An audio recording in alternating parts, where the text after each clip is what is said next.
வணக்கம். ஒரு நாடு, அங்க 1,00,000 மக்கள் 100 வயதை கடந்து மகிழ்ச்சியாக வாழ்கிறார்கள் என்றால் உங்களால இதை நம்ப முடியுதா? இது சும்மா பேச்சு இல்லைங்க, இது நிஜம்.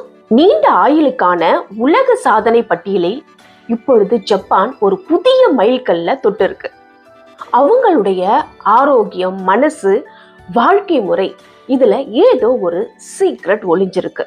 அது என்னன்னு பார்க்கலாமா? வாங்க ஜப்பானியர்களோட லாங் லைஃப் ரகசியத்தை கண்டுபிடிக்க போலாம். ஜப்பான்ல கிட்டத்தட்ட 1,00,000 பேர், சரியா சொல்லணும்னா 99,763 பேர் 100 வயதை கடந்து ரொம்ப ஆரோக்கியமாவும் மகிழ்ச்சியாவும் வாழ்ந்துட்டு வராங்க. இதுக்கு 3 முக்கிய காரணங்கள் இருக்கு. முதல்ல அவங்களுடைய சாப்பாடு. ஹரா ஹச்சிபு, அதாவது 80% வயிறு நிறைஞ்ச உடனே சாப்பிட்றத நிறுத்திடுவாங்க. அதிகமா சாப்பிட மாட்டாங்க. அவங்களுடைய சாப்பாட்டுல காய்கறிகள், சோயா, மீன் இவைகளை தான் அதிகமா சாப்பிடுவாங்க. 2வது, சுறுசுறுப்பான வாழ்க்கை முறை. தனியா ஜிம்முக்கெல்லாம் போறதில்ல, வாக்கிங் போவாங்க.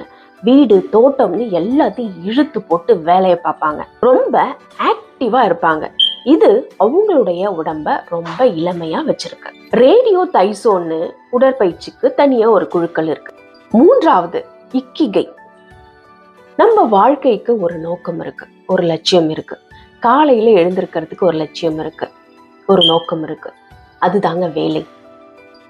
காலையில எழுந்த உடனே வேலை பார்க்கணும் அப்படின்னு எழுந்திருக்கிறது, பேரம் பேத்திகளை பார்க்கணும் அப்படின்னு எழுந்திருக்கிறது, ஏதாவது ஒரு கலையில தன்னை ஈடுபடுத்தி கொள்றது.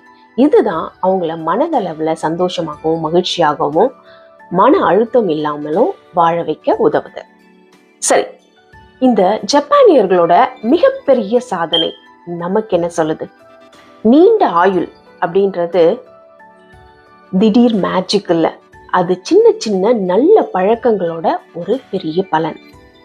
வயிறு நிறைய சாப்பிடாம சுறுசுறுப்பா இருந்து நம்ம வாழ்ற வாழ்க்கைக்கு ஒரு அர்த்தத்தை கண்டுபிடிச்சா நீங்களும் ஜப்பானியர்களை மாதிரி 100 வயதுக்கு கியூட்டா வாழலாம்.